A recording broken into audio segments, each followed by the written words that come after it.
ইন্নাল হামদুলিল্লাহ ওয়াসসালাতু ওয়াসসালামু আলা রাসূলিল্লাহ আম্মা বাদ। প্রিয় মুসলিম ভাইয়েরা, বর্তমান বাস্তবতার দিকে তাকালে ধন সম্পদের মালিক হওয়া মানেই আমরা বুঝি প্রাচুর্যের মাঝে ডুবে থাকা আর বিলাসিতায় মগ্ন থাকা। ধন সম্পদ যে আল্লাহ তাআলার এক নিয়ামত, এর মাধ্যমে জান্নাত লাভ করা যায়, এটা অনেকের ধারণাই আসে না।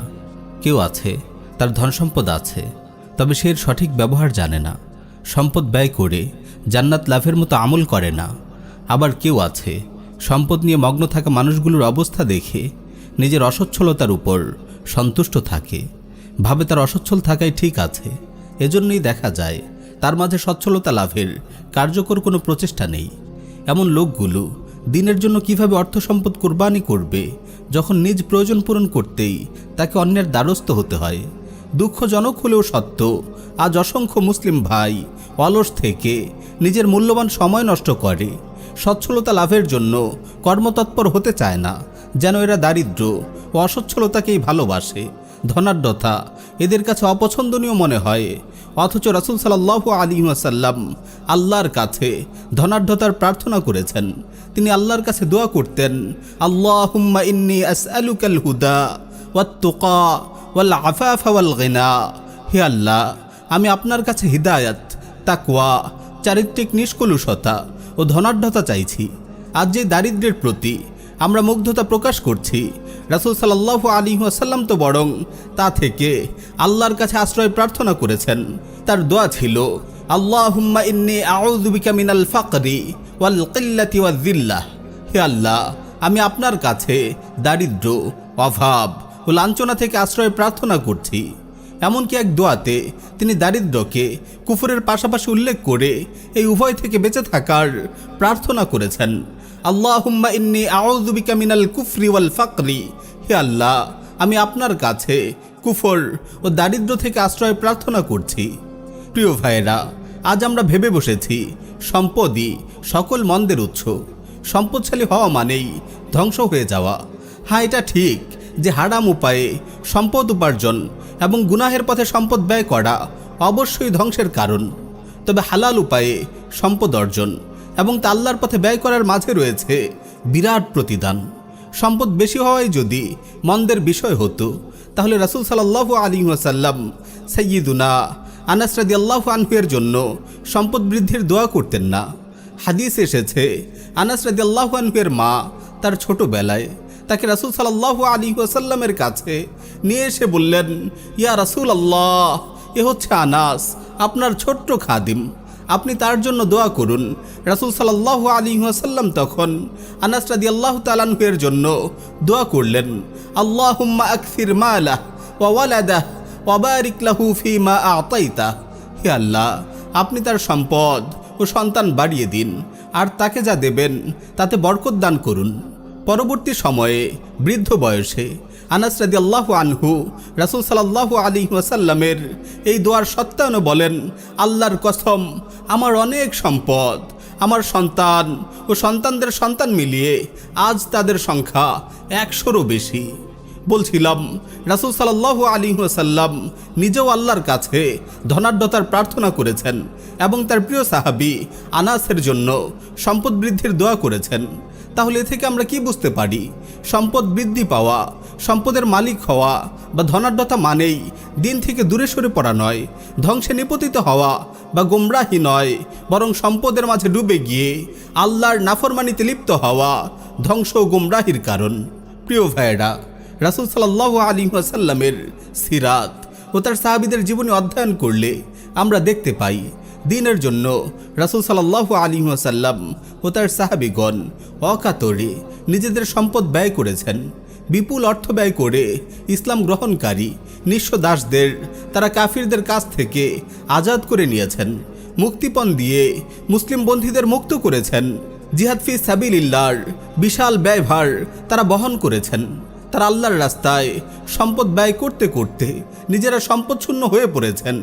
সম্পদ অর্জন থেকে, বিমুখ থেকে কিংবা অসচ্ছলতাকে স্বেচ্ছায় বরণ করে সম্পদশূন্য হননি। অনেক সময় যে রাসূল সাল্লাল্লাহু আলাইহি ওয়াসাল্লামের ঘরে খাবার থাকতো না, তা কেন হতো? কারণ অসহায় মুসলিমদের পেছনে তাকে প্রচুর দান করতে হতো। আল্লাহ তাআলা যুদ্ধ থেকে প্রাপ্ত গনিমতের 1/5 তার রাসূলের জন্য নির্ধারণ করে দিয়েছেন। তিনি এই পুরোটাই দান করে দিতেন মানুষের মাঝে।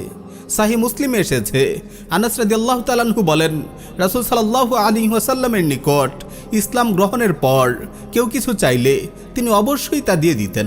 একবার এক ব্যক্তি তার কাছে এলো, তিনি তাকে এত বেশি ছাগল দান করলেন যাতে 2 উপত্যকার মধ্যবর্তী স্থান পূর্ণ হয়ে যাবে।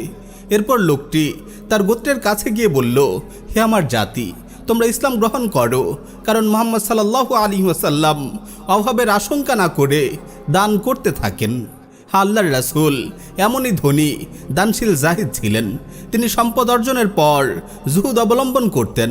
প্রতিনিধি আগমনের বছর তার কাছে 70টি প্রতিনিধি দল এসেছে জাজিরাতুল আরবের বিভিন্ন প্রান্ত থেকে। রাসূল সাল্লাল্লাহু আলাইহি ওয়াসাল্লাম নিজ সম্পদ খরচ করে তাদের মেহমানদারি করেছেন। যদি তিনি একেবারে দরিদ্র নিঃস্ব হতেন তাহলে কিভাবে এভাবে অকাতরে দান করতেন? প্রিয় ভাইয়েরা, জান্নাতের সুসংবাদ প্রাপ্ত 10 জন সাহাবীর নাম নিশ্চয়ই আপনারা শুনেছেন। জেনে থাকবেন দ্বীনের জন্য তাদের মহান কোরবানির কথা। কখনো কি উপলব্ধি করেছেন জান্নাতের সুসংবাদ প্রাপ্ত এই 10 জন সাহাবীর 6 জনই ছিলেন বিশাল ধনী ব্যক্তি। হ্যাঁ, তারা ছিলেন তৎকালীন যুগের শীর্ষ ধনী। তাদের এই ধন সম্পদ তাদের জন্য দিন পালনে কোনো বাধা হয়ে দাঁড়ায়নি, বরং নিজেদের ধন সম্পদ দিনের জন্য অকাতরে ব্যয় করে তারা পেয়েছিলেন জান্নাতের সুসংবাদ।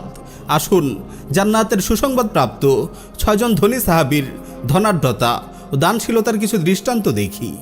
জান্নাতের সুসংবাদ প্রাপ্ত অন্যতম একজন ধনী সাহাবী হলেন আবু বকর সিদ্দিক রাদিয়াল্লাহু আনহু, যার সম্পর্কে রাসূল সাল্লাল্লাহু আলাইহি ওয়াসাল্লাম বলেছেন, মা লি আহাদিন ইনদানা ইয়াদুন ইল্লা ওয়াকাদ কাফাইনা মা খালা আবা বকরিন ফা ইন্না লাহু ইনদানা ইয়াদান ইউকাফিউহু আল্লাহু বিহি ইয়াউমাল কিয়ামাহ। আমাদের উপর তোমাদের যারই কোনো ধরনের সহযোগিতা ছিল আমরা দুনিয়াতে তার বিনিময় দিয়েছি, তবে আবু বকর ছাড়া, কারণ আমাদের উপর তার এমন সহযোগিতা রয়েছে যার প্রতিদান কিয়ামতের দিন আল্লাহ তাআলা তাকে দেবেন।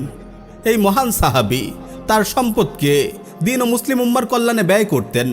ইসলাম গ্রহণের কারণে মক্কায় দুর্বল মুসলিম দাসদের যখন তাদের মনিবরা নির্মম নির্যাতন করত, আবু বকর রাদিয়াল্লাহু তাআলা আনহু তা দেখে বড়ই ব্যথিত হতেন। নিজের সম্পদ ব্যয় করে তাদেরকে তিনি কিনে নিয়ে আজাদ করে দিতেন, যাতে তারা সেসব পাষণ্ড হায়নার হাত থেকে বাঁচতে পারে।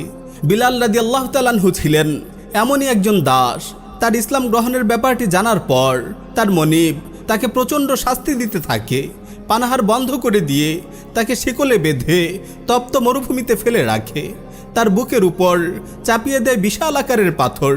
এভাবে প্রচণ্ড নির্যাতনে যখন এই মহান সাহাবী নিষ্পেষিত হচ্ছিলেন, তখন আবু বকর রাদিয়াল্লাহু তাআলা আনহু বিলাল রাদিয়াল্লাহু তাআলা আনহু এর মনিবের কাছে গিয়ে 40 উকিয়া স্বর্ণের বিনিময়ে তাকে কিনে নিলেন এবং তাকে আজাদ করে দিলেন। এছাড়াও ইসলাম গ্রহণের কারণে কুরাইশরা যাদের সাথে সম্পর্ক ছেদ করেছিল, যাদের জীবিকা নির্বাহের পথ বন্ধ হয়ে গিয়েছিল, আবু বকর রাদিয়াল্লাহু তাআলা আনহু নিজের অর্থ সম্পদ ব্যয় করে তাদের ভরণ পোষণের ব্যবস্থা করেন। ইসলামের নবী ও মুসলিমদের জন্য আবু বকর রাদিয়াল্লাহু তাআলা আনহু এর এমন অকাতরে সম্পদ ব্যয়ের কারণেই রাসূল সাল্লাল্লাহু আলাইহি ওয়াসাল্লাম বলেছেন, মা নাফাআনি মালুন কাত্তু মা নাফাআনি মালু আবি বকর। আবু বকরের সম্পদ আমার যে রকম উপকার করেছে অন্য কারো সম্পদ এতটা করেনি। আবু বকর রাদিয়াল্লাহু তাআলা আনহু তখন কেঁদে দিলেন, বললেন, ইয়া রাসূলুল্লাহ হাল আনা ওয়া মালি ইল্লা লাকা ইয়া রাসূলুল্লাহ। ইয়া রাসূলুল্লাহ, আমিও আমার সম্পদ আপনি ছাড়া অন্য কারো জন্য কি? প্রিয় ভাইয়েরা, জান্নাতের সুসংবাদ প্রাপ্ত অন্যতম আরেকজন ধনী সাহাবী ছিলেন জিন্নুরাইন উপাধিখ্যাত উসমান বিন আফফান রাদিয়াল্লাহু আনহু।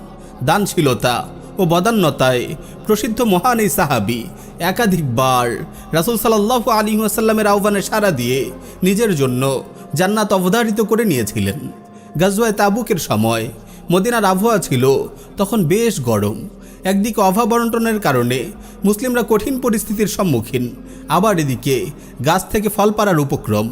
এই কঠিন অবস্থায় রাসূল সাল্লাল্লাহু আলাইহি ওয়াসাল্লাম আহ্বান জানালেন, মান জাহাজা জাইশাল উসরা ফালাহুল জান্নাহ। যে ব্যক্তি জাইশুল উসরাকে যুদ্ধ সাজিয়ে দেবে বিনিময়ে সে জান্নাত পাবে। ওসমান রাদিয়াল্লাহু আনহু রাসূল সাল্লাল্লাহু আলাইহি ওয়াসাল্লামের এই আহ্বানে সাড়া দিয়ে নিজের জন্য জান্নাত অবধারিত করে নিলেন। ইবনে শিহাব জুহরি বর্ণনা করেন, জাইশুল উসরা তথা তাবুক যুদ্ধের সেনাদের জন্য ওসমান রাদিয়াল্লাহু আনহু 940টি উট দান করেন। তারপর তিনি আবার 60টি ঘোড়া দান করে 1000 পূর্ণ করেন।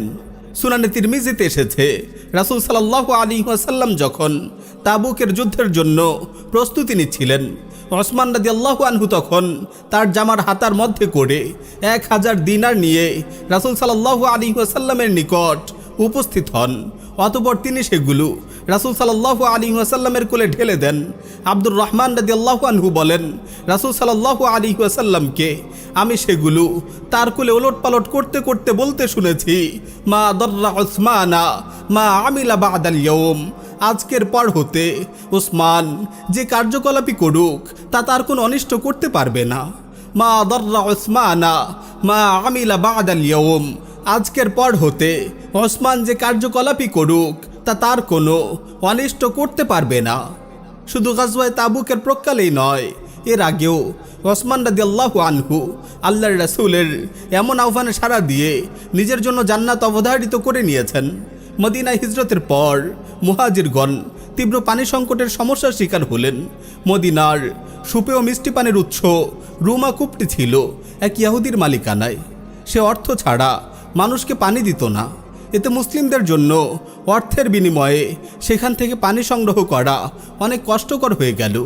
মুসলিমদের পানি সংকটের এমন দুরবস্থা দেখে রাসূল সাল্লাল্লাহু আলাইহি ওয়াসাল্লাম বললেন, মানিশতারা বি'রা রুমা ফালাহু মিসলুহা মিনাল জান্নাহ, কে আছে এমন যে মুসলিমদের জন্য রুমা কূপটি ক্রয় করে দেবে, বিনিময়ে তার জন্য জান্নাতে অনুরূপ প্রতিদান রয়েছে। দানবীর ওসমান রাদিয়াল্লাহু তাআলা আনহু রাসূল সাল্লাল্লাহু আলাইহি ওয়াসাল্লামের এই আহ্বান শোনা মাত্রই সাড়া দিলেন। সেই ইহুদি লোকটি থেকে তিনি বিশাল অঙ্কে রুমা কূপটি কিনে নিলেন এবং মুসলিমদের জন্য তা ওয়াকফ করে দিলেন। এক বর্ণনায় আছে, তিনি 20,000 দিরহামের বিনিময়ে এই কূপটি খরিদ করেছিলেন। আজও রুমা কূপ থেকে মানুষ পানি পান করে যাচ্ছে। মুসলিমদের কল্যাণে জারি আছে ওসমান রাদিয়াল্লাহু আনহু এর এই মহান খিদমত। মদিনায় মসজিদ সম্প্রসারণ করার জন্য এভাবে আরও একবার যখন রাসূল সাল্লাল্লাহু আলাইহি ওয়াসাল্লাম সজোরে আহ্বান করলেন, মাইয়াশতারি বুকাতা আলি ফুলান ফায়াজিদাহা ফিল মসজিদ বিখাইরিন লাহু মিনহা ফিল জান্নাহ, কি আছে এমন যে অমুক পরিবারের জমিনটি ক্রয় করে মসজিদের সঙ্গে সংযুক্ত করে দেবে, তার বিনিময়ে সে জান্নাতে এর চেয়ে উত্তম প্রতিদান পাবে। এবার ওসমান বিন আফফান রাদিয়াল্লাহু আনহু প্রিয় রাসূলের আহ্বানে সাড়া দিলেন। 25,000 দিরহামে সে জমিনটি ক্রয় করে দিলেন। ফলে মসজিদ সম্প্রসারণের কাজ সম্পন্ন হলো এবং মুসলিমদের জন্য জায়গা সংকুলান হলো। রাসূল সাল্লাল্লাহু আলাইহি ওয়াসাল্লামের ওয়াফাতের পরের কথা। তখন ছিল আবু বকর সিদ্দিক রাদিয়াল্লাহু আনহু এর খিলাফতের সময়। একবার দীর্ঘ সময় পর্যন্ত অনাবৃষ্টি চলল। জমিনে কোনো রকম শস্য উৎপাদিত হচ্ছিল না। মদিনাবাসীদের খাবারও স্বল্প হয়ে গেল। ওসমান বিন আফফান রাদিয়াল্লাহু আনহু এর 100 বাহনে সজ্জিত একটি ব্যবসায়ী কাফেলা তখন শাম থেকে মদিনার পথে। কাফেলায় ছিল হরেক রকমের খাবার।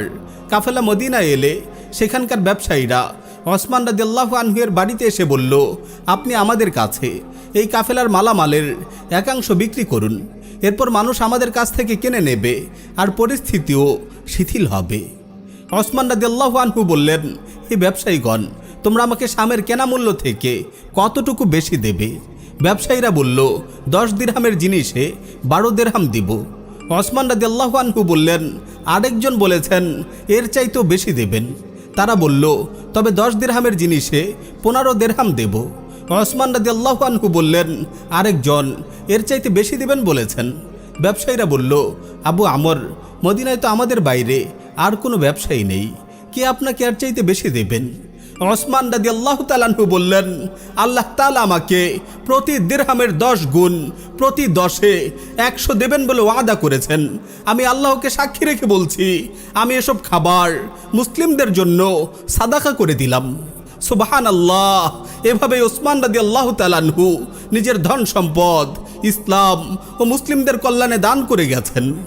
প্রিয় ভাইয়েরা, জান্নাতের সুসংবাদ প্রাপ্ত আরেকজন ধনী সাহাবী হলেন আব্দুর রহমান বিন আউফ রাদিয়াল্লাহু আনহু, যাকে উদ্দেশ্য করে রাসূল সাল্লাল্লাহু আলাইহি ওয়াসাল্লাম বলেছিলেন, ইন্নাকা আমিনুন ফিস সামা আমিনুন ফিল আরদ, নিশ্চয় তুমি আসমানে আমানতদার, জমিনেও আমানতদার। বিপুল সম্পদের অধিকারী এই মহান সাহাবী মক্কায় থাকা তার সকল ধন সম্পদের মায়া ত্যাগ করে মদিনায় হিজরত করেন। মদিনায় তাকে রাসূল সাল্লাল্লাহু আলাইহি ওয়াসাল্লাম সাদ বিন রবি রাদিয়াল্লাহু আনহু এর সাথে ভ্রাতৃত্বের বন্ধনে আবদ্ধ করে দেন। সাদ রাদিয়াল্লাহু তাআলা আনহু ছিলেন আনসারদের মধ্যে সর্বোচ্চ ধনী ব্যক্তি। তিনি আব্দুর রহমান রাদিয়াল্লাহু তাআলা আনহুকে তার সম্পদের অর্ধেকটা নিতে বললেন, কিন্তু আব্দুর রহমান বিন আউফ রাদিয়াল্লাহু আনহু তা গ্রহণ না করে তার আনসার ভাইয়ের উদ্দেশ্যে বললেন, আল্লাহ তাআলা আপনার পরিবার ও সম্পদে বরকত দান করুন, আমাকে বাজার দেখিয়ে দিন। আব্দুর রহমান বিন আউফ রাদিয়াল্লাহু আনহু শূন্য থেকে আবার ব্যবসা শুরু করলেন। আল্লাহ তাআলা তার ব্যবসায় এতই বরকত দিলেন যে যখন আব্দুর রহমান বিন আউফ রাদিয়াল্লাহু তাআলা আনহু মৃত্যুবরণ করেন, তখন তিনি এত বিশাল সম্পদ ও এত বেশি স্বর্ণ রেখে যান যে স্বর্ণের বার কাটতে কুড়াল ব্যবহার করতে হয়েছিল। যারা এগুলো বন্টন করেছিল, বন্টনকালে তাদের হাত বন্টন করতে করতে কেটে ফেটে গিয়েছিল। নিজের লাভজনক ব্যবসার রহস্যের বিষয়টা স্পষ্ট করে তিনি বলেন, দুনিয়ার ব্যবসা আসল ব্যবসা নয়। আমি দিনের বেলা আল্লাহর সন্তুষ্টির জন্য 100 দিনার দান করলে রাতের বেলা আল্লাহ আমাকে 1000 দিনার রিজিক দেন। এভাবে তার সম্পদ অনেক গুণে বৃদ্ধি পায়। তার ব্যবসা হিজাজ থেকে শাম অন্য শহরগুলোতেও ছড়িয়ে পড়ে। চাষাবাদের কাজসহ তিনি গবাদি পশু, ঘোড়া ও ভারবাহী পশুর ব্যবসা করতেন। মদিনার বহু জমিন ও ঘরবাড়ির মালিক ছিলেন তিনি। উম্মুল মুমিনিন আয়েশা রাদিয়াল্লাহু আনহা একদিন নিজ ঘরে থেকে হঠাৎ মদিনায় একটা প্রকম্পন শুনলেন। জিজ্ঞেস করলেন, এটা কিসের প্রকম্পন? উত্তর জানা গেল, শাম থেকে আব্দুর রহমান বিন আউফের ব্যবসায়ী কাফেলা এসে পৌঁছেছে, যার শুরু দেখা গেলেও শেষটা চোখে পড়ছে না। প্রয়োজনীয় সব সামগ্রী রয়েছে সেই কাফেলায়। সামর্থ্য লাভের পর আব্দুর রহমান বিন আউফ রাদিয়াল্লাহু আনহু আল্লাহর রাহে 1000 ঘোড়া দান করলেন। এমনকি বর্ণিত আছে তিনি একদিনে 30টি গোলাম আজাদ করতেন। তাবুকের যুদ্ধের সময় তিনি তার অর্ধেক সম্পদ আল্লাহর রাস্তায় দান করে দিয়েছিলেন। রাসূল সাল্লাল্লাহু আলাইহি ওয়াসাল্লামের ইন্তেকালের পর আব্দুর রহমান বিন আউফ রাদিয়াল্লাহু আনহু উম্মুল মুমিনিনদের প্রয়োজনাদির দেখাশোনা করতেন। একদিন তিনি 40,000 দিনারে একটি জমি কিনে পুরোটা রাসূল সাল্লাল্লাহু আলাইহি ওয়াসাল্লামের স্ত্রীদের হাদিয়া দিয়ে দিলেন। মৃত্যুর সময় তিনি 50,000 দিনার আল্লাহর রাহে দান করার ওসিয়ত করে যান। তার সেই দান থেকে এক একজনকে 1000 দিনার করে দান করা হয়েছিল। তার ওয়ারিস হিসাবে তার স্ত্রীদের প্রত্যেকে 80,000 দিনার করে পেয়েছিলেন। তিনি বদ্রী সাহাবীদের প্রত্যেককে 400 দিনার করে দান করতে ওসিয়ত করে যান। তখন 100 জন বদ্রী সাহাবী জীবিত ছিলেন। তারা সকলে তার হাদিয়া গ্রহণ করলেন। এমনকি ওসমান রাদিয়াল্লাহু আনহু নিজে বিরাট ধনী হওয়া সত্ত্বেও আব্দুর রহমান বিন আউফ রাদিয়াল্লাহু তাআলা আনহুর প্রতি সম্মানার্থে তার এই হাদিয়া গ্রহণ করেন। প্রিয় ভাইয়েরা, জান্নাতের সুসংবাদ প্রাপ্ত আরেকজন ধনী সাহাবী হলেন তালহা বিন উবাইদুল্লাহ, যার সম্পর্কে রাসূল সাল্লাল্লাহু আলাইহি ওয়াসাল্লাম বলেছেন, মান সাররাহু আন ইয়ানজুরা ইলা শাহীদিন ইয়ামশি আলা ওয়াজহিল আরদ ফালইয়ানজুর ইলা তালহা ইবনে উবাইদিল্লাহ। কেউ যদি দুনিয়ার বুকে হেঁটে চলা শহীদকে দেখতে চায়, সে যেন তালহা বিন উবাইদুল্লাহর প্রতি লক্ষ্য করে। উহুদের যুদ্ধের চরম মুহূর্তে যখন অনেকেই আল্লাহর রাসূলের পাশ থেকে ছিটকে পড়েন, তখনও তালহা রাদিয়াল্লাহু তাআলা আনহু তার পাশে ছিলেন অটল অবিচল। রাসূল সাল্লাল্লাহু আলাইহি ওয়াসাল্লামের প্রতিরক্ষায়, কাফিরদের আক্রমণের মোকাবেলায় তিনি প্রাণপণ লড়াই করতে থাকেন। এমনকি কাফিরদের আক্রমণের কারণে তার এক হাত অবশ হয়ে যায়। মৃত্যু পর্যন্ত হাতটা এভাবেই ছিল। উহুদের যুদ্ধে আল্লাহর রাসূলের প্রতিরক্ষায় তার গায়ে 70টির বেশি আঘাত লাগে। তাই তো রাসূল সাল্লাল্লাহু আলাইহি ওয়াসাল্লাম তার প্রশংসা করে বলেন, লাকাদ রাআইতুনি ইয়াওমা উহুদিন ওয়া মা ফিল আরদি কুরবি মাখলুকুন গায়রা জিবরিল আন ইয়ামিনি ওয়া তালহাতু আন ইয়াসারি। উহুদের দিন সৃষ্টিকুলের মধ্য থেকে দুজন আমার পাশে ছিল, জিবরিল ডানে আর তালহা বামে। এই মহান সাহাবিও বিপুল সম্পদের মালিক ছিলেন। ফসলের জমিন ও বিভিন্ন ক্ষেত্র থেকে তার একদিনের আয়ের পরিমাণ ছিল 1000 দিরহামের বেশি। কেউ চাওয়া ব্যতীতই তিনি তাকে দান করতেন। নিজ সম্পদ ব্যয় করে তিনি বদরের যুদ্ধবন্দীদের মুক্ত করেন। একবার তিনি একসাথে 7 লাখ দিরহাম দান করেছিলেন। তিনি একটি কূপ ক্রয় করে মানুষের জন্য সেটা ওয়াকফ করে দেন। তখন রাসূল সাল্লাল্লাহু আলাইহি ওয়াসাল্লাম বললেন, আনতা তালহাতুল ফাইয়াদ, তুমি হলে তালহা আল ফাইয়াজ, অর্থাৎ দানবীর তালহা। তালহা রাদিয়াল্লাহু তাআলা আনহু তার কবিলার লোকদের ভরণ পোষণে তাদের সাহায্য করতেন। তিনি ঋণগ্রস্তদের ঋণ পরিশোধ করতেন। আর্থিকভাবে অসচ্ছল যুবকদের বিয়ের ব্যবস্থা করতেন। রাসূল সাল্লাল্লাহু আলাইহি ওয়াসাল্লামের ইন্তেকালের পর থেকে তিনি উম্মুল মুমিনিনদের জন্য তাদের বাৎসরিক খরচ পাঠাতেন। জান্নাতের সুসংবাদ প্রাপ্ত এই মহান সাহাবী মৃত্যুর সময় 20 লক্ষ দিরহাম 300 উট বহন করতে পারে এমন পরিমাণ স্বর্ণ রেখে যান। আর তার খ্যাত খামার ও ঘরবাড়ি থেকে আসা আয়ের পরিমাণ ছিল 3 কোটি দিরহাম। কতই না সৌভাগ্যবান এই মহান সাহাবী। দুনিয়াতেই তিনি শুনেছেন জান্নাতে রাসূল সাল্লাল্লাহু আলাইহি ওয়াসাল্লামের প্রতিবেশী হতে পারার সুসংবাদ। রাসূল সাল্লাল্লাহু আলাইহি ওয়াসাল্লাম বলেন, তালহাতু ওয়া জুবায়ের জারায়া ফিল জান্নাহ, তালহা ও জুবায়ের জান্নাতে আমার প্রতিবেশী। প্রিয় ভাইরা, জান্নাতের সুসংবাদ প্রাপ্ত আরেকজন ধনী সাহাবী হলেন জুবাইর ইবনুল আওয়াম রাদিয়াল্লাহু আনহু, যার সম্পর্কে রাসূল সাল্লাল্লাহু আলাইহি ওয়াসাল্লাম বলেছেন, ইন্না লিকুল্লি নাবিয়্যিন হাওয়ারিজ্জান ওয়া হাওয়ারিজ্জা জুবাইর, প্রত্যেক নবীর একজন হাওয়ারি অর্থাৎ সাহায্যকারী একনিষ্ঠ সঙ্গী থাকে। আমার হাওয়ারি তথা সাহায্যকারী একনিষ্ঠ সঙ্গী হচ্ছে জুবাইর। জুবাইর রাদিয়াল্লাহু তাআলা আনহু রাসূল সাল্লাল্লাহু আলাইহি ওয়াসাল্লামের সাথে সব যুদ্ধে অংশগ্রহণ করেছেন। বদরের যুদ্ধে তিনি মুসলিম সেনাবাহিনীর ডান পার্শ্বে সেনাধ্যক্ষ ছিলেন। মক্কা বিজয়ের অভিযানে মুসলিমদের পতাকাগুলোর একটি বহন করেন তিনি সেই সৌভাগ্যবান সাহাবী যিনি রাসূল সাল্লাল্লাহু আলাইহি ওয়াসাল্লামের প্রতিরক্ষায় প্রথম তরবারি উন্মুক্ত করেছেন। দিন কায়েমের পথে আল্লাহর রাসূলের প্রতিরক্ষা করতে গিয়ে ইসলামের দুশমনদের তলোয়ার ও বর্ষার আঘাতে আঘাতে গর্ত হয়ে যায় জুবাইর রাদিয়াল্লাহু তাআলা আনহু-এর বক্ষ। কোনো এক সফরে তার সফর সঙ্গী তাকে বললেন, আল্লাহর কসম, আমি আপনার গায়ে এমন আঘাতের দাগ দেখছি যা অন্য কারো গায়ে দেখিনি। জুবাইর রাদিয়াল্লাহু আনহু বললেন, আল্লাহর কসম, এই প্রত্যেকটি আঘাতের দাগই আল্লাহর রাসূলের সাথে আল্লাহর রাসূলের প্রতিরক্ষায় লেগেছে। জুবাইর রাদিয়াল্লাহু তাআলা আনহু অনেক জমিন ও ঘরবাড়ির মালিক ছিলেন। মৃত্যুর পর তিনি এমন একটা জমিন রেখে যান যেটা তিনি 1,70,000 দিরহাম দিয়ে কিনেছিলেন। তার পুত্র আব্দুল্লাহ রাদিয়াল্লাহু তাআলা আনহু তার মৃত্যুর পর সেই জমিনটি বিক্রি করলেন 16 লাখ দিরহামে। মদিনায় তার 11টি বাড়ি ছিল, বসরায় 2টি, কুফায় 1টি, মিশরে 1টি। তার পুরো সম্পদের পরিমাণ ছিল 5 কোটি দিরহাম। প্রিয় ভাইয়েরা, জান্নাতের সুসংবাদ প্রাপ্ত আরেকজন ধনী সাহাবীর নাম সাদ বিন আবু ওয়াক্কাস রাদিয়াল্লাহু আনহু। তিনি ছিলেন রাসূল সাল্লাল্লাহু আলাইহি ওয়াসাল্লামের মামা। রাসূল সাল্লাল্লাহু আলাইহি ওয়াসাল্লাম তার প্রশংসায় বলতেন, হাযা খালি ফালইউরিন ইমরুউন খালা, এ হচ্ছে আমার মামা, তার মতো মামা আর কারো আছে কিনা দেখাও দেখি। তিনি ইসলাম গ্রহণকারী অগ্রবর্তীদের একজন। আল্লাহর রাসূলের সাথে সব যুদ্ধে তিনি অংশগ্রহণ করেছেন। তিনি ছিলেন জাজিরাতুল আরবের সবচেয়ে দক্ষ তীরন্দাজ। বর্ণিত আছে উহুদের যুদ্ধে তিনি 1000-এর বেশি তীর নিক্ষেপ করেছিলেন। আর রাসূল সাল্লাল্লাহু আলাইহি ওয়াসাল্লাম তাকে উৎসাহ দিয়ে বলছিলেন, ইরমি ফিদাকা আবি ওয়া উম্মি, নিক্ষেপ করো, তোমার জন্য আমার বাবা মা উৎসর্গ হোক। জান্নাতের সুসংবাদ প্রাপ্ত এই মহান সাহাবী তীর ও বর্ষা তৈরির বাণিজ্য থেকে বিপুল সম্পদ উপার্জন করেন। তিনি তার মৃত্যুর সময় 2,50,000 দিরহাম রেখে যান। সাদ বিন আবু ওয়াক্কাস রাদিয়াল্লাহু আনহু যখন রোগাক্রান্ত হলেন তখন রাসূল সাল্লাল্লাহু আলাইহি ওয়াসাল্লাম তাকে দেখতে এলেন। সাদ রাদিয়াল্লাহু আনহু বললেন, আল্লাহর রাসূল, আপনি দেখছেন আমার কেমন অসুস্থতা, আমার কিছু সম্পদ আছে কিন্তু আমার ওয়ারিস হিসেবে কেবল এক মেয়ে আছে। আমি কি আমার সম্পদের 2/3 সাদাকা করব? রাসূল সাল্লাল্লাহু আলাইহি ওয়াসাল্লাম বললেন, না। সাদ রাদিয়াল্লাহু আনহু বললেন, তবে অর্ধেক?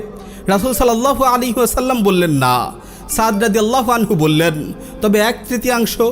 রাসূল সাল্লাল্লাহু আলাইহি ওয়াসাল্লাম বললেন, ওয়াসসুলুসু কাসীর, ইন্নাকা আন তাযারা ওয়ারাসাতাকা আগনিয়া খায়রুন মিন আন তাযারাহুম আলাতান ইয়াতাকাফফুনা আন-নাস।